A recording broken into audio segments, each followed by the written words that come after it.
And welcome to my channel डी पैस टू यूनिवर्स। आज मैं आपके साथ बात करूंगी मार्च माह में किस तरह का मेष लग्न राशि वालों को प्रभाव मिलने वाला है।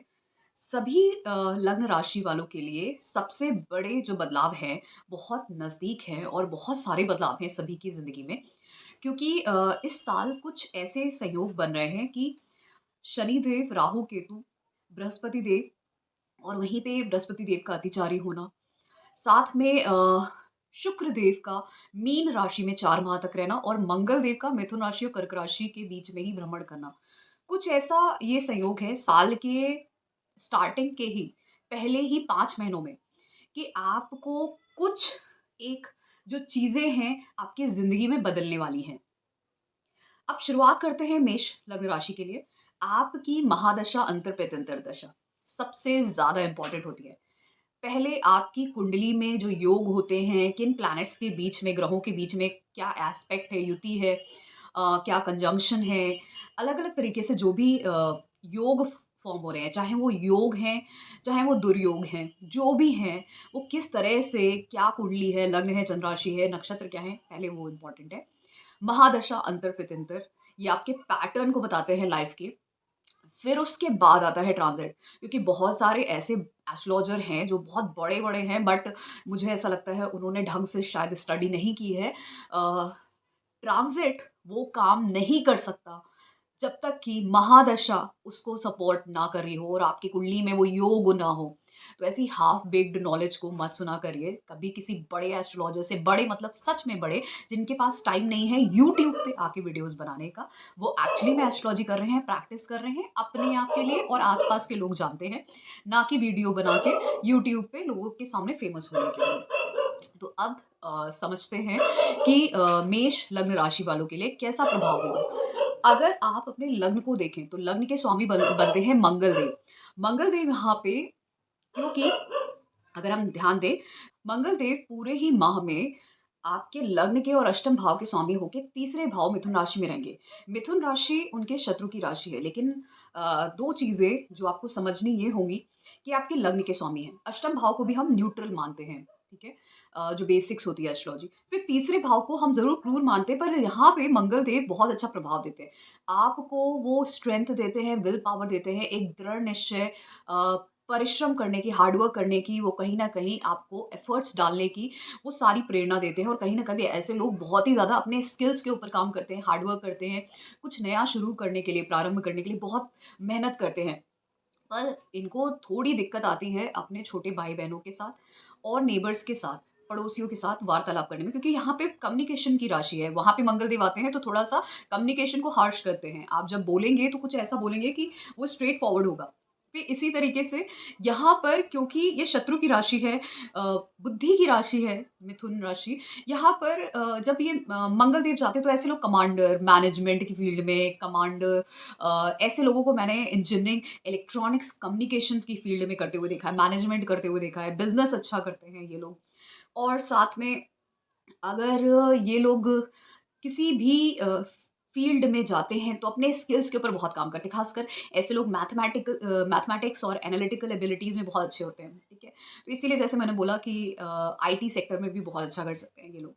तो अब क्योंकि ये पूरे ही माह में यहाँ पर रहेंगे तीसरे भाव में, तो आप कुछ नया शुरू करेंगे, अपने स्किल्स के ऊपर काम करेंगे, बहुत मेहनत करेंगे, अपने अंदर, अपने स्किल्स में मतलब अपने अंदर हार्ड वर्क के थ्रू, परिश्रम के थ्रू बदलाव लेके आएँगे। यहाँ पर आपके छोटे भाई-बहनों के साथ आपके जो रिलेशन है, वो थोड़े-से खराब हो सकते हैं यहाँ पर। और उसके साथ-साथ, क्योंकि अष्टम भाव की राशि है और ये तीसरे भाव में जा रही है, तो आपको ख़ासकर अपने से ज़्यादा अपने छोटे भाई-बहनों की हेल्थ का ध्यान रखने की ज़रूरत है इस समय में। अब इनकी जब दृष्टि देखते हैं तो यहाँ से एक जो चौथी दृष्टि है वो छठे भाव पे, फिर नवम भाव पे और दसम भाव पे। तो कहीं न कहीं ये स्किल डेवलपमेंट, सर्टिफ़िकेशन, बदलाव की बात करते हैं, करियर में बदलाव, वहाँ पे स्किल का डेवलप होना, कुछ मेहनत करना, प्रयास करना, कोई कॉम्पिटिटिव एग्ज़ाम क्लियर करना, इन सब के यहाँ पे चांसेस बहुत स्ट्रॉन्ग दिखते हैं। किसी ने किसी का कोई अगर कोर्ट केस में कुछ प्रॉब्लम चल रही थी, वहाँ पे आप, हो सकता है आपका विल पावर इतना स्ट्रॉन्ग हो कि आप उस चीज़ को सॉर्ट आउट कर लो, कोई भी अगर ऐसा इश्यू था। ठीक है? वहाँ से आपको लाभ हो सकता है अचानक से, मतलब आपका कोई इश्यू था, कोर्ट केस, लिटिगेशन, वहाँ पे सडनली आपके ही प्रयासों की वजह से, या फिर कोई इंटरव्यू था, कॉम्पिटिटिव एग्ज़ाम था, आपके प्रयासों की वजह से आप उस कठिनाई से भी बाहर निकल सकते हो। इस तरीके के यहाँ पे चांसेस ब दिखते हैं। फिर जैसे मैंने बोला, सर्टिफ़िकेशन, हायर एजुकेशन के भी चांस दिखते हैं, ख़ासकर टेक्निकल और मैनेजमेंट फ़ील्ड में, कार्य क्षेत्र में बदलाव की। लेकिन आपको अपनी वाणी पे ध्यान देना है, ख़ासकर छोटे भाई-बहनों के साथ, नेबर्स के साथ, अथॉरिटीज़ के साथ अपनी वाणी पे ध्यान देना है, वरना लड़ाई-झगड़े के भी योग बनते हैं। फिर उसके साथ शनिदेव की बात करते हैं। शनिदेव 29 मार्च को मीन राशि में चले जाएँगे। उस वक़्त वो पूर्व भाद्रपद नक्षत्र में रहेंगे। पूर्व भाद्रपद जो नक्षत्र है वो बृहस्पति देव का है। अब यहाँ पर जैसे ही शनिदेव 29 मार्च को जाएँगे तो बृहस्पति के नक्षत्र में बृहस्पति की राशि में रहेंगे, तो बहुत ही बढ़िया प्रभाव देने वाले हैं। मतलब पहले तो 29 मार्च तक आपके 11वें भाव में रहेंगे, तो आपको कार्य क्षेत्र में नई-नई अपॉर्च्युनिटीज़ मिलना, फिर सडनली आप देखेंगे, अब आपके अंदर एक बहुत बड़ा ट्रांसफ़ॉर्मेशन आ चुका है, क्योंकि शनिदेव जब तक कि आपके लग्न को देख रहे थे, आपके पंचम भाव को देख रहे थे और साथ में अष्टम भाव को, तो वो बदलाव लेके आ रहे थे। पूरा ओवरऑल आपकी पर्सनैलिटी में बदलाव, आप बहुत ही ज़्यादा हार्ड वर्किंग, प्रैक्टिकल, चीज़ों को आराम से, धीमे से, सही तरीके से, कई बार उसको काम को, जो भी आप काम कर रहे हैं, पढ़ के, समझ के, रिपीट करके, पेशेंस के साथ आपने करना ये सीख लिया होगा। क्योंकि जो शनिदेव होते हैं, जब भी वो किसी के लग्न पे दृष्टि देते हैं, पंचम भाव पे, पंचम भाव क्या है? विद्या है, ज्ञान है, चाहे वो रिलेशनशिप हो, बच्चों के मामले में हो, तो आप हर एक चीज़ में एक धैर्यता लेके आ जाते हो। रिस्पॉन्सिबिलिटीज़ के साथ-साथ आपके अंदर पेशेंस डेवलप हो जाता है। पेशेंस जब डेवलप होता है, तो जो ट्रांसफॉर्मेशन पेशेंस डेवलप करने से आते हैं, क्योंकि अष्टम भाव पे, तो आप कोई भी डिफ़िकल्टी को बहुत ही सहज तरीके से, बहुत ही सिंपल तरीके से लाइफ़ में डील कर पाते हो। एल्स जो लोग, जिनमें पेशेंस नहीं होता है ना, उनका प्रॉब्लम ये होता है, रिस्पॉन्सिबिलिटीज़ वो ले लेंगे, लेकिन किसी भी कार्य को करने के लिए जहाँ पर उनको लगेगा इसमें तो समय लग रहा है, अब मैं क्या करूँ? मुझ तो उनको बेचैनी हो जाती है कि इसको तो बहुत समय लग रहा है, मैं इतना प्रयास कर रहा हूँ, रिज़ल्ट नहीं मिल रहा है, एंग्ज़ायटी हो जाती है, टेंशन हो जाती है। तो ऐसे लोगों को फिर शनिदेव प्रैक्टिस कराते हैं, क्योंकि जितने टाइम वो आपके लग्न में दृष्टि दे रहे हैं ना, अभी दी है मेष लग्न राशि वालों को, उतने समय में उन्होंने अष्टम भाव पे दृष्टि देने की वज़ह से बहुत बदलाव कराए हैं आपकी पर्सनैलिटी में, आपकी सोच में, और साथ में आपके बच्चों की ज़िंदगी में भी, आपके रिलेशनशिप में, ज्ञान, बुद्धि में बदलाव। तो हो सकता है बहुत सारे लोग जो अभी तक हार्ड वर्क नहीं करते थे, पढ़ाई करते थे, हार्ड वर्क उतना नहीं करते थे, तो उन्होंने हार्ड वर्क करना सिखा दिया होगा। ठीक है? बहुत मेहनत करना आगे बढ़ के, कॉम्पिटिटिवनेस, पेशेंस रखना, आर-एन-डी में बहुत सारे लोग गए होंगे, रिसर्च एनालिसिस में बहुत सारे लोग गए होंगे, रिसर्च करना शुरू किया हो। बहुत सारे लोगों पे इस टाइम पे रिलेशनशिप में प्रॉब्लम आई होगी, क्योंकि वहाँ से उन्होंने सेपरेट होके अपने रियल गोल्स की तरफ फ़ोकस करना स्टार्ट कर दिया होगा। तो ये सारी चीज़ों का ट्रांसफ़ॉर्मेशन देते हैं। लेकिन जैसे 29 मार्च को ये पूर्वा भाद्रपद नक्षत्र में रहते हुए शनिदेव 12वें भाव में जाएँगे मीन राशि में, तो आपके लिए क्या करेंगे? सबसे पहले मीन राशि में जाते हुए बृहस्पति देव के ही नक्षत्र में रहेंगे, और बृहस्पति देव इस वक़्त दूसरे भाव में।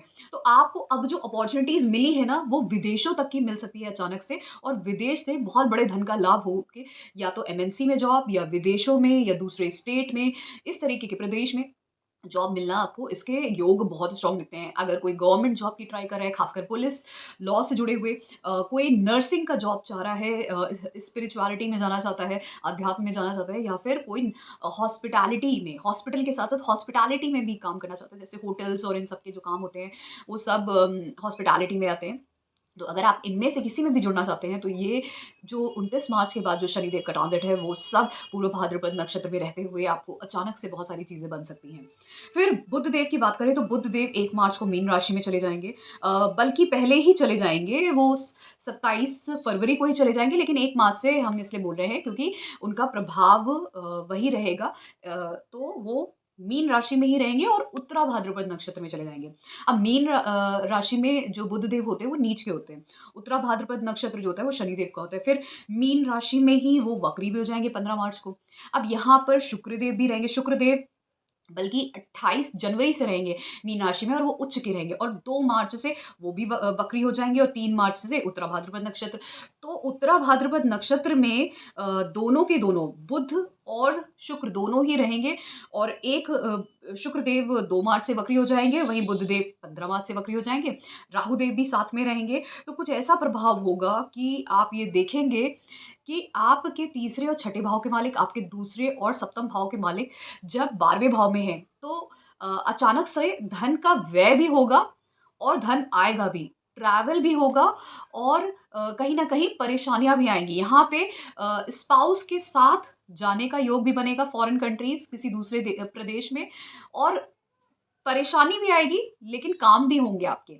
धन भी आएगा, लेकिन धन का खर्च भी होगा। कुछ इस तरीके से चीज़ें बनेंगी। क्योंकि यहाँ पे दूसरे भाव के मालिक जा रहे हैं, वक्री रहेंगे, तो धन आएगा भी।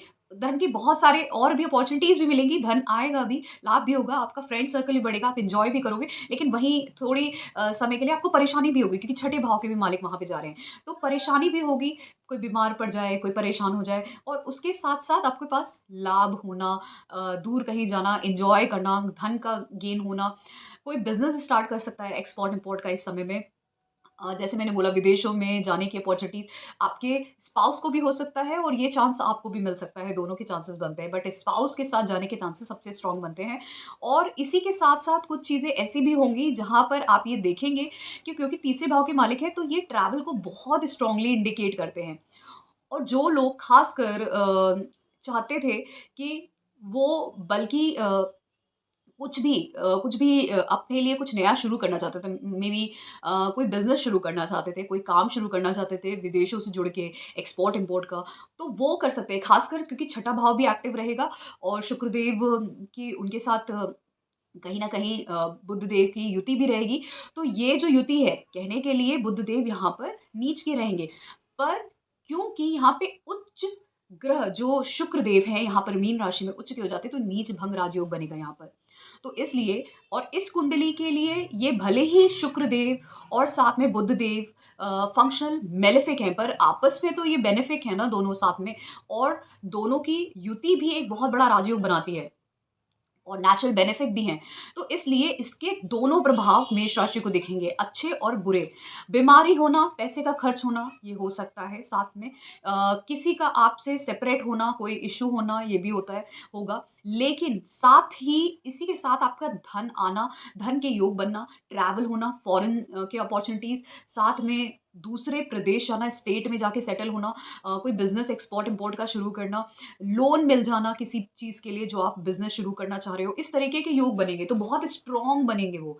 फिर इसी तरीके से सूर्यदेव की बात करते हैं। सूर्यदेव पहले कुंभ राशि में ही रहेंगे आपके 14 मार्च तक, और 14 मार्च से मीन राशि में चले जाएँगे। जब-जब सूर्यदेव अपना राशि परिवर्तन करते हैं, तो वो संक्रांति होती है। कुंभ राशि में होंगे, सूर्यदेव पंचम भाव के मालिक हैं। कुंभ राशि में जाएँगे।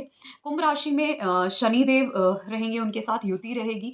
तो क्योंकि दोनों की आपस में युति रहेगी 11वें भाव में, तो बहुत सारी आपकी इच्छाएँ पूरी हो सकती हैं। ख़ासकर जिनको नेम फेम चाहिए, ख़ासकर कोई गवर्नमेंट जॉब हो, या कुछ ऐसा पद आपको जीवन में मिल जाए जिससे आपके समाज के दायरे में, आपके समाज के दायरे में आपका नेम फेम हो सकता है। वो आपकी कुंडली पे डिपेंड करता है कि आपका कौन-सा दायरा है। क्या आप स्टेट लेवल लेवल पे फ़ेमस हो गए, या अपने परिवार लेवल पे, फ्रेंड लेवल पे फ़ेमस हो गए, या सिटी लेवल पे फ़ेमस हो गए, या कंट्री, या पूरा वर्ल्ड लेवल पे फ़ेमस हो गए, वो आपकी कुंडली पे डिपेंड करता है। लेकिन नेम फ़ेम मिलने के बहुत ज़्यादा चांसेस हैं, गवर्नमेंट जॉब का योग भी दिखता है। अगर आपको ना मिले, तो आपके बच्चों को ये योग भी दिखता है, क्योंकि पंचम भाव भी एक्टिवेट होगा। थोड़ा-सा अगर आपके बच्चे हैं, उनकी शादी हो गई है, तो उनकी शादी में कुछ डिले होना या प्रॉब्लम आना, इस तरीके के योग भी दिखते हैं। लेकिन, या बच्चों के साथ थोड़ा विवाद होना किसी बात को लेके, लेकिन ये फिर भी नेम फेम का योग, आपको कोई ऊँचा पद प्राप्त होना समाज में, सोशल स्टेटस मिलना, नेम फेम, इसके बहुत स्ट्रॉन्ग योग हैं। गवर्नमेंट जॉब के बहुत स्ट्रॉन्ग योग हैं। और इसके साथ-साथ एक और चीज़ का लाभ आपको हो सकता है, ख़ासकर जो लोग अभी एजुकेशन की फ़ील्ड में हैं, जो अभी पढ़ाई कर रहे हैं, उनको अपने काम के लिए, अपने इंटेलिजेंस के लिए, अपनी क्रिएटिविटी के लिए कुछ रिवॉर्ड या अवार्ड मिल सकता है इस समय में। लेकिन हाँ, जो लोग रिलेशनशिप में हैं, उनको रिलेशनशिप में प्रॉब्लम होगी। फिर यही जब सूर्यदेव मीन राशि में जाएँगे 14 मार्च से, तो उनकी वहाँ पे भेंट होगी शुक्रदेव से, बुधदेव से और राहुदेव से। तो वो चारों ही वहाँ पर 12वें भाव में कुछ ना कुछ तो ज़रूर होगा, क्योंकि पंचम भाव के मालिक 12वें भाव में जा रहे हैं। तो ध्यान रखिएगा, सब कुछ अच्छा नहीं होने वाला है। बहुत सारी चीज़ें ऐसी होंगी, जैसे आपका रिलेशनशिप ब्रेकअप हो जाना, सूर्यदेव के जाते ही आपका कोई रिलेशनशिप था, उसका आपका और उसका सेपरेशन हो गया। या फिर आपकी सडनली जिनके भी शादी में दूसरी शादी के योग हैं, वो भी हो सकता है। कोई मैरिड है, तो उसको किसी और से अट्रैक्शन हो जाना, और लव रिलेशनशिप शुरू हो जाना, इसके योग दिखते हैं। जिनका कोई रिलेशनशिप नहीं था, कोई ऐसा इंसान आपको मिल सकता है जो दूसरे कंट्री या दूसरे स्टेट का है, डिफरेंट कल्चर का है, उसके साथ आपका रिलेशनशिप बनना, शादी तक पहुँच जाना सडनली, ये सारी चीज़ें हो सकती है इस समय में। उसके अलावा कुछ लोग ध्यान और दें, खासकर मिसकैरेजेस हो सकते हैं इस समय में। मेष राशि लगने के लिए मिसकैरेजेस इसलिए बोल रही हूँ क्योंकि पंचम भाव जो आपके चाइल्ड बर्थ का है, वो जो सूर्य देव हैं उसके लॉर्ड आपके जा रहे हैं 12वें भाव में, राहु से वहाँ पे भेंट होगी उनकी और फिर साथ में शुक्रदेव भी होंगे। शुक्रदेव और सूर्यदेव एक साथ हों तो कहीं न कहीं जो बीज है जिससे एक चाइल्ड का बर्थ होता है, उसकी कहीं न कहीं ऊर्जा से, सूर्य की ऊर्जा से वो कहीं न कहीं बर्न आउट हो जाता है, तो इसलिए वो अच्छा नहीं होता है, रिलेशनशिप के लिए अच्छा नहीं होता है, चाइल्ड बर्थ के लिए अच्छा नहीं होता है। राहु देव का भी वहाँ पर होना सूर्य देव के साथ जब युति होने लगेगी, तो ये कहीं न कहीं कुछ चीज़ों के लिए बहुत खराब होगा क्योंकि डेथ जैसा सिचुएशन होगा। 12वें भाव में डेथ जैसी सिचुएशन होती है। सेपरेशन जैसा कुछ होता है, तो यहाँ पर आप ध्यान रखिएगा, लॉसेस बहुत तरीके के आपको हो सकते हैं जीवन में। तो आपकी कुछ इच्छाएँ भी पूर्ण होंगी क्योंकि उसी समय बुधदेव और शुक्रदेव वक्री होंगे तो 11वें भाव का भी प्रभाव मिलेगा। तो आपकी कुछ इच्छाएँ भी पूर्ण होंगी लेकिन उसके साथ-साथ आपको बहुत सारे लॉसेस होने वाले हैं, तो उसका ध्यान रखिएगा। बृहस्पति देव आपके दूसरे भाव में रहेंगे, मार्गी रहेंगे तो ये आपको बहुत अच्छा प्रभाव देने वाले हैं। आपको बहुत सारे लाभ होंगे इस समय में और जो लाभ होंगे वो आपके जीवन में, आपके कार्यक्षेत्र में बहुत ही उन्नति और प्रगति करेंगे। तो ये था मेरा एनालिसिस मेष लग्न राशि वालों के लिए। अगर आपको पसंद आया है so please do subscribe to my channel Deep Astro Universe. धन्यवाद।